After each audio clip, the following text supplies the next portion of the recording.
제가 말린다고 말려질 사람이 아니고요. 그리고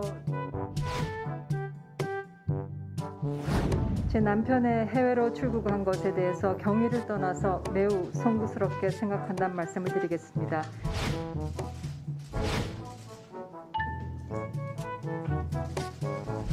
자제해달라고 요청을 만료를 했어야 되지 않나요? 만료를 했는데 실패한 건가요? 예, 제가 그 개인사이기 때문에 말씀드리기 좀 뭐합니다만 제가 말린다고 말려질 사람이 아니고요. 그리고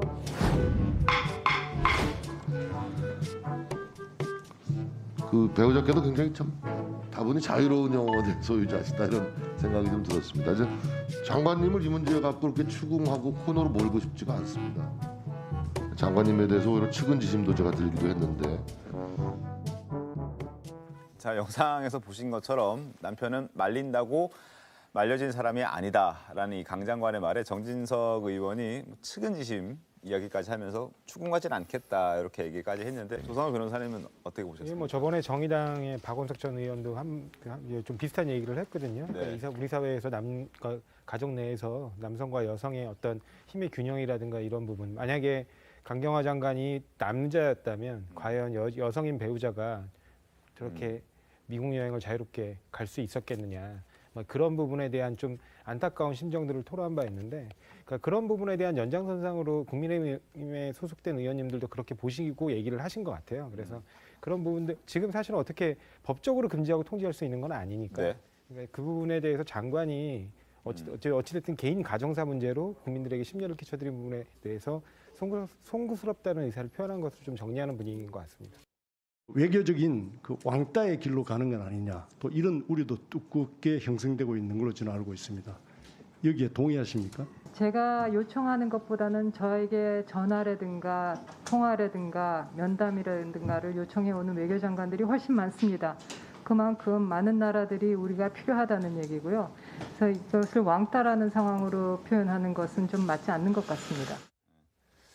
자, 지금 강 장관은 외교부가 각 나라와 전화도 하고 연설도 하고 굉장히 요즘 바쁘다 이렇게 설명을 하면서 코리아 패싱, 이 한국 패싱은 사실이 아니다. 그리고 일부 우리 언론만 말하고 있는 것이다 이렇게 얘기했는데, 그러면서 이제 또 하나 근거를 제시하는 것이 바로 국제사회에서는 한국이 패싱당했다라는 보도를 본 적이 없다 이렇게 말을 했습니다. 그런데 이제 외신들 입장에서는 코리아가 만약에 한국이 패싱을 당한다 하더라도 그게 뉴스거리가 아니라면 기사를 안 쓰는 거 아니겠습니까? 만약에 굉장히 중요한 국제회의나 또는 네. 그 양자관계 이런 것들이 있는데 거기에서 한국의 역할이나 한국의 참석 여부가 네. 전혀 관심의 대상이 되지 않는다. 그렇다면 물론 보도를 안 하겠지만 지금 우리나라의 위상을 볼 때 아마 그런 일이 실제 있으면 네. 아마 보도를 할 것으로 보이고요. 최근에는 이제 폼페이오 국무장관이 한국과 일본을 같이 방문하기로 했다가 한국은 빼고 일본만 방문하고 이제 돌아갔습니다. 돌아갔죠. 예. 이런 거를 보면 그런 의심을 해볼 만하다 하는 느낌은 들어요. 왜냐면 이제 만약에 폼페이오 장관이 트럼프 대통령이 코로나19에 걸렸다는 이유 때문에 한일 방문을 동시에 취소했다든가 그렇다면 모르겠는데 네. 한국과 일본이 먼 것도 아니고 그런데 양쪽을 기획했다가 한쪽만 네. 취소를 하고 한쪽은 그냥 하고서 갔단 말이죠.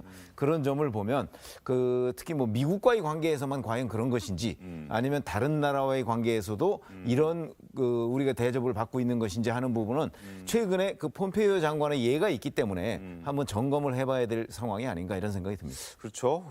지난 6일에 이제 일본만 방문하고 거기서 회의를 하고 한국 방문하지 않고 갔는데, 물론 이제 고위층들 같은 경우에는 시간 단위, 또 분 단위, 초 단위로 굉장히 바쁘게 움직이는 사람들이기 때문에 2시간 정도 차이가 나는 한국에 방문하지 않은 것도 이유가 될 수도 있겠습니다만, 그래도 이런 지적들은 나올 수밖에 없잖아요. 사실은 지금 폼페이오 장관이 움직이는 거는 미국 대선에서 한 두 가지 역할들을 두고 봐야 되는데요.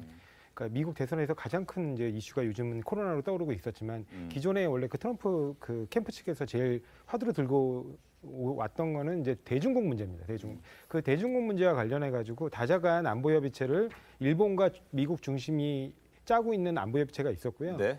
우리나라에는 이제 그 입장으로 거기로 들어가기에는 좀 애매한 상황이 있지 않습니까? 여러 가지 사정들 때문에. 네. 그래서 우리는 이제 참석을 보류하고 있었던 건데 그 안보협의체 장관회의가 있었기 때문에 일본은 이제 빠질 수가 없는 회의였던 거고. 근데 그럼에도 불구하고 지금 이 코로나 이슈가 있고 굉장히 급부상하면서 그 뭐 이제 예를 들면 이제 대통령 유고시에 그 승계서열 4위로 네. 알고 있습니다. 그래서 그 국무장관이라는 그 지위기 때문에 이렇게 그 외국을 돌아다니는 게 이게 지금 정상적인 거냐 그에 대한 내부적인 비판이 굉장히 높았었던 걸로 알고 미국 있습니다. 내부에서요. 네. 언론사들도 굉장히 많이 지적하고 있었고요. 그래서 그런 부분 때문에 급하게 서둘러 일정을 조정하다 보니까 이제 다자간 안보 회의가 이미 잡혀 있었던 그 회의는 빠질 수가 없었기 때문에 일본을 들렀던 것으로 보이고 그리고 이제 이 북한 문제와 관련돼서 여러 가지 풀리지 않는 우리가 뭐 이른바 옥토버 서프라이즈 같은 네. 얘기도 있었지만 결국엔 다 무산되고 나니까 굳이 이제 그런 부분까지 다 일정을 소화하기에는 국내의 따가운 시선을 좀 피하기 어려웠기 때문에 그런 것으로. 알겠습니다. 다음은 국방위로 한번 가보도록 하겠습니다. 국방위 소식을 좀 볼 텐데 아마 어제 가장 뜨거웠던 국감 현장 중에 하나가 또 국방위가 아니었나 싶은데 서해 공무원 피격 사건 당시에 우리 군의 대응을 두고 공방이 벌어졌습니다. 화면으로 보겠습니다.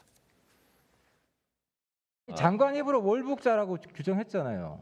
아니, 어떻게 북으로 올라갈 수 있다 그 가능성을 배제합니까? 최초의 그 월요일 날은 제가 이제 보고받고 뭐 그 북으로 갈 가능성이 있느냐 하고 이제 실무진들한테 다 이제 물어봤는데 월북 가능성이 낮다, 뭐 없다 이렇게 보고를 받고. 그럼 처음부터 월북자라고 생각하신 건 아니네요. 첫날은 월북자가 아니라고 생각한 거네요. 네, 첫날은 아니라고 생각했습니다. 그럼 월요일 그러다 칩시다. 화요일은 그 다음 날은. 나중에 저희가 첩보를 통해서 이제 그쪽에 가 있다는 것을 알게 되어서 이제.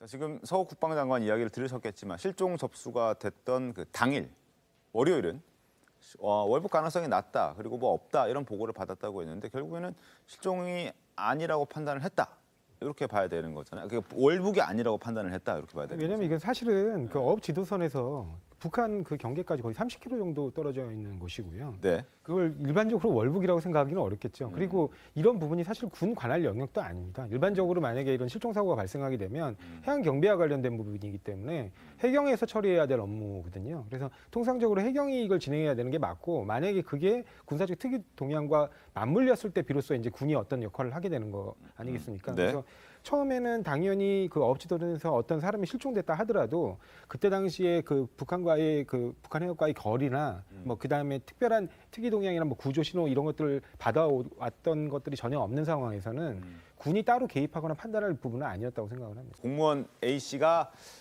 사망하기 전에 북측에 구조 요청을 할 수 있었다. 그런데 연락하지 않았다. 이러한 지적도 어제 국방위에서 나왔습니다. 서욱 국방부 장관은 첩보 자산이 노출될 것을 우려해서 그렇게 하지 않았다라고 답변을 했는데 직접 한번 들어보도록 하겠습니다. 국제 상선 통신망이 있죠. 제가 쉽게 말씀드리면 일종의 단톡방입니다. 음성 단톡방. 맞죠? 그 주변에 있는 배들은 들리는 거죠. 북한 배도 들립니까 안 들립니까? 들리는 걸로 알고 있습니다. 북한도 그 통신망을 통해서 듣고는 있으니까 우리가 실종자가 있다. 혹시라도 북한이 발견하면 우리 협조를 해라. 우리한테 인계해라.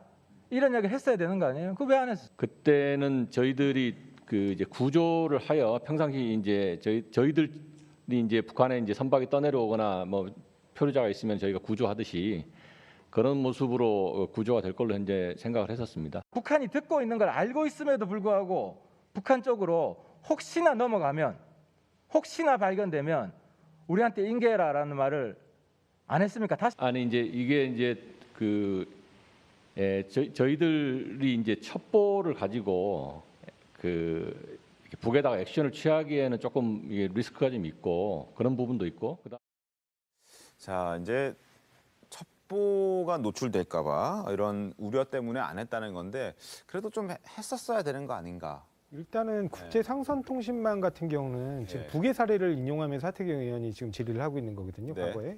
근데 그때 당시 북한도 했는데 우리는 왜 안 했느냐. 네, 그렇습니다. 네. 근데 그때 당시에는 북의 배가 네. 이제 남한 경계로 넘어오게 되기 때문에 그에 대한 이제 구조 요청을 하는 과정에서 이용했던 거고요. 우리도 상선통신망 많이 이용합니다. 예를 들면 예전에 세월호 사건이 벌어졌을 때도 국제 상선통신망에서 그 구조 요청 신호를 받아가지고 주변 배들이 모인 거거든요. 그러니까 그런 것들 때문에 일반적으로 이제 배에서 어떤 문제가 발생하거나 이런 경우라면 상선통신망을 이용해서 활용하는 게 지극히 자연스러울 수 있습니다. 그리고 그게 이제 만약에 어업지도선의 경우에도 그 어업지도선이나 해경 차원에서 진행하면 되는 거예요. 근데 이제 군에서는 국제 상선통신망에서 만약에 이제 월경자가 드디어 이제 그 감청 정보를 통해서 확인한 다음에 그걸 상선통신망을 통해서 구조 요청을 하기에는 이미 그 당시에는 월경에서 넘어가 있는 상태 아닙니까? 그리고 만약에 그렇게 해서 그쪽에 그 우리 국민이 있다라는 걸 우리 군이 어떤 방식으로 어떻게 알게 되었느냐 그런 부분들을 사실상 이른바 감청 자산을 공개하는 꼴이 되는 거거든요. 상선통신망을 통해서 전부에게 알리는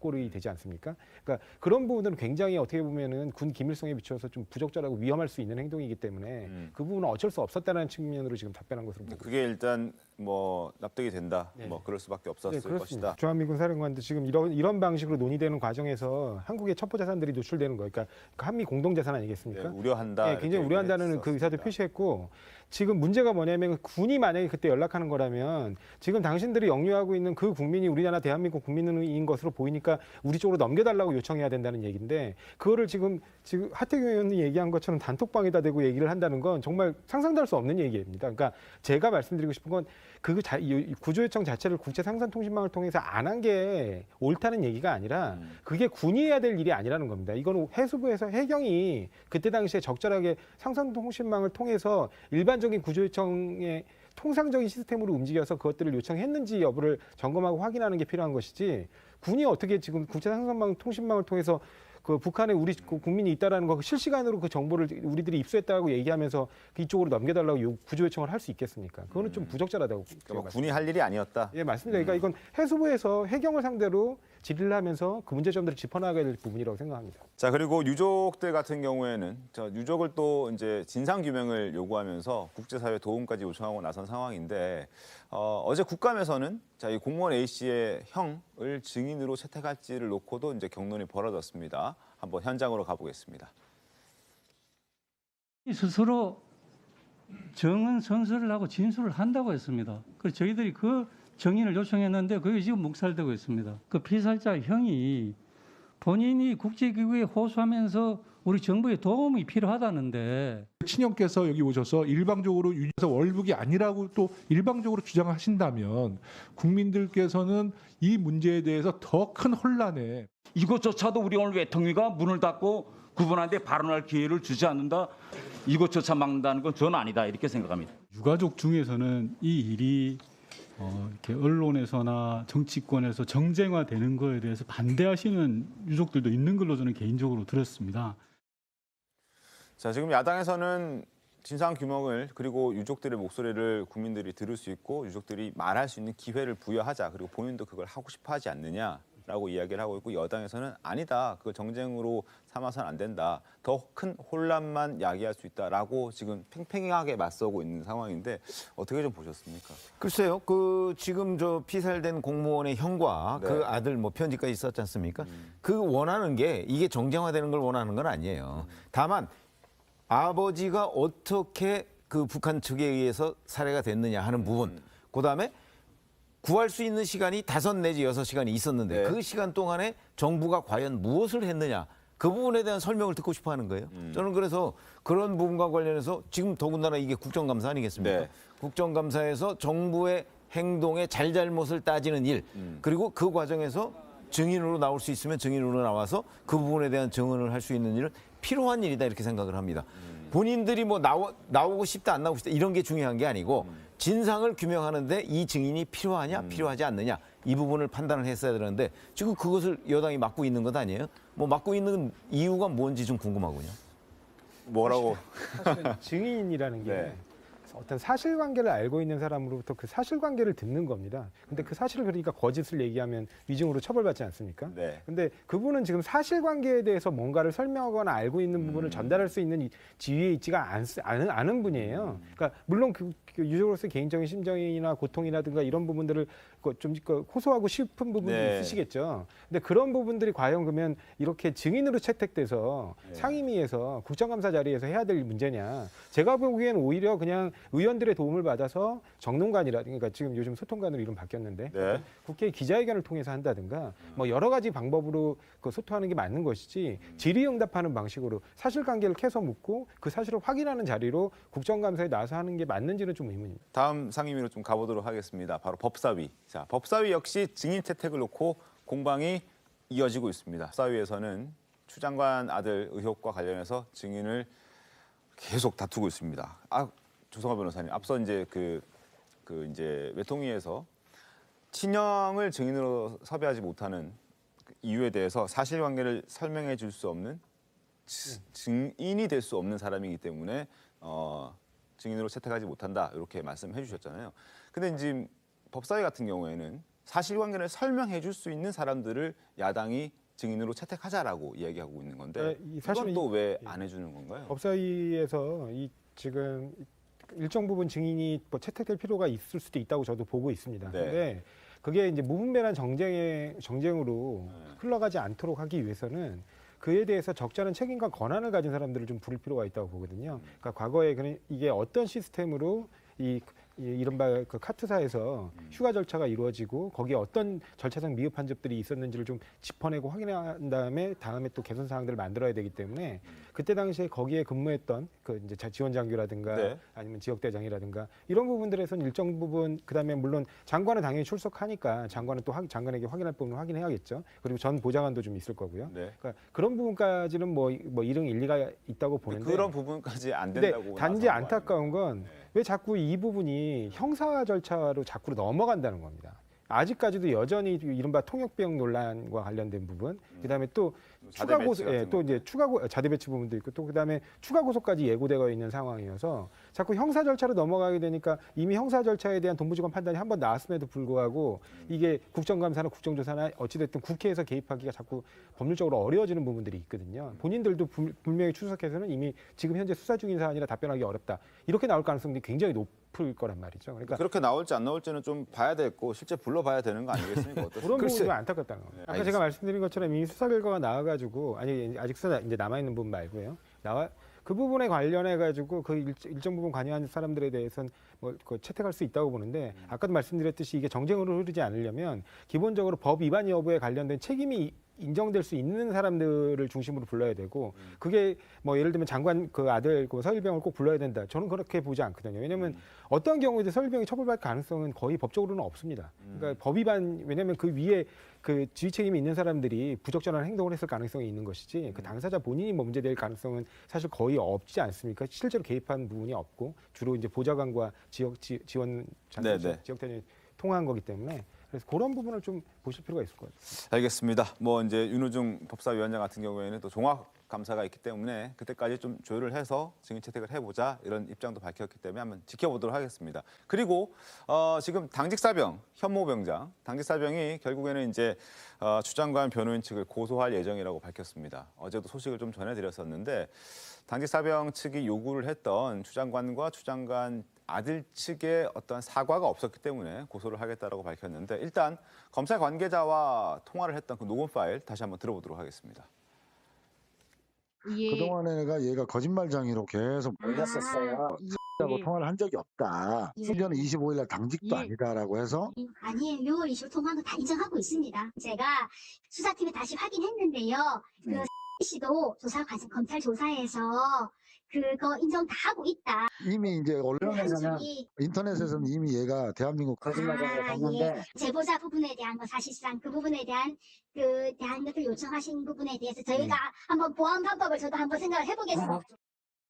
자, 저렇게 이제 녹음 파일이 공개가 됐습니다. 여기에 대해서 추 장관 아들 측 변호인이 입장을 밝혔는데 완전 다른 이야기를 했죠. 그렇죠. 예. 기존의 입장은 일단은 추 장관 아들 측의 입장에서는 25일에 통화를 했다고 하는 25일에 이미 휴가 처리가 되었기 때문에 휴가를 나간 상황이었고 전화를 할 이유도 없었고 전화를 통화도 한 적도 없었다라고 했는데 이렇게 지금 녹취록이 나와버리니까 여기 대해서 반박을 내놨습니다. 똑같은 입장을 낸 거예요, 그러니까. 그렇습니다. 예, 전혀 통화한 적 없다. 다르다는 입장인데요. 이게 뭐냐면 여기서 말하는 한번 통화를 했다는 내용은 뭐냐면 한 번 통화한 적을 있다라고 이야기를 했다는 거예요. 그게 언제냐? 25일이 아니라 23일에서 25일 사이에 언젠가 한번 통화를 한 적이 있긴 한데 특정하기는 어렵다. 네, 근데 이게 그 혐오 병장인지 아닌지 정확히 알기가 어렵다. 그래서 동부지검에서 정확하게 좀 입장을 내줬으면 좋겠다라고 반박을 내놨습니다. 그럼 녹음 파일을 부정하고 다시 동부지검에서 입장을 내달라 이렇게 이제 변호인 측에서는 얘기한 그렇죠. 건데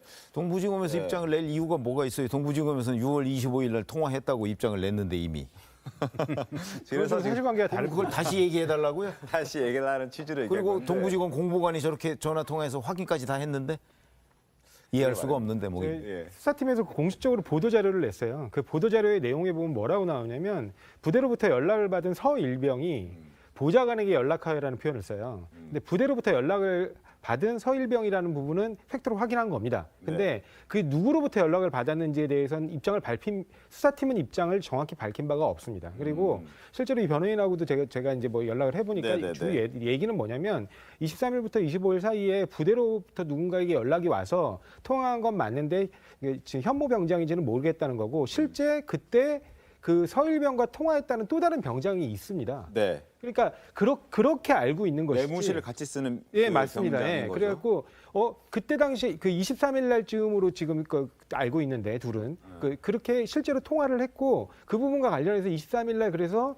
휴가 처리가 정상적으로 정규과로 처리된 걸 확인하고 정리하고 끝났다라는 통화 내용도 있거든요. 그런 부분도 다 검찰에 제출한 걸로 알고 있고요. 그렇기 때문에 검찰에서는 일단은 부대로부터 연락받은 사실 자체는 팩트로 정하되 그게 누구로부터 연락받았는지는 공식적으로 발표한 적이 없습니다. 방탄소년단 특례, 병역 특례를 두고 문체부 장관과 국방부 장관의 입장이 조금 달랐는데 두 사람의 발언 한번 들어보고 또 이야기 나눠보도록 하겠습니다.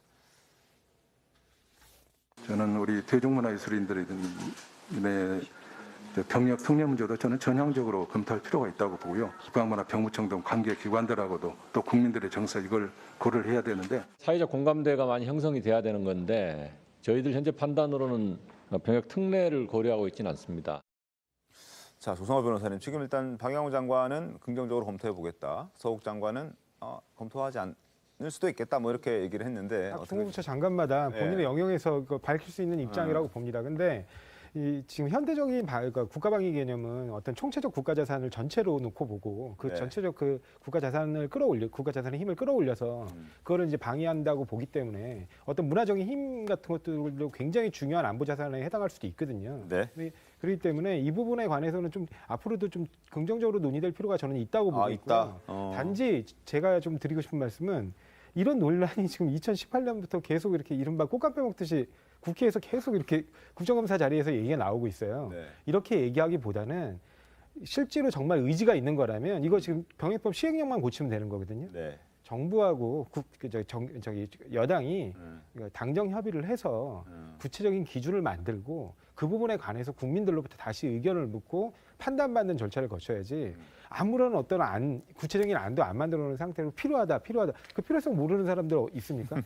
동감하는 사람들은 다 필요성을 느끼고 있는데 도대체 어떤 기준으로 어떻게 공정하게 평가할 것인가. 그리고 또 전반적으로 볼 때 아까 뭐 지금 최병우 의원님께서는 말씀을 하셨지만 특자 붙은 건 줄이는 게 맞겠죠. 근데 그런 특이라고 붙어 있는 그것들을 실제 실효적으로 그러니까 예술문화체육인들 이런 분들이 실제 실효적으로 뭐 그분들 복무 기간이 2년 10개월 있습니다. 그 기간 동안 봉사활동을 하게 되는데 얼마나 효율적이고 국민에게 진정으로 이익이 되는 방식으로 그 기간들을 활용하고 그 부분을 점검할 것인지를 제도를 개선하는 방향으로 좀 계속 검토해봤으면 하는 그런 심정입니다. 알겠습니다. 네, 오늘 준비한 신통방통 여기까지입니다. 저는 내일 더 신통하게 돌아오겠습니다.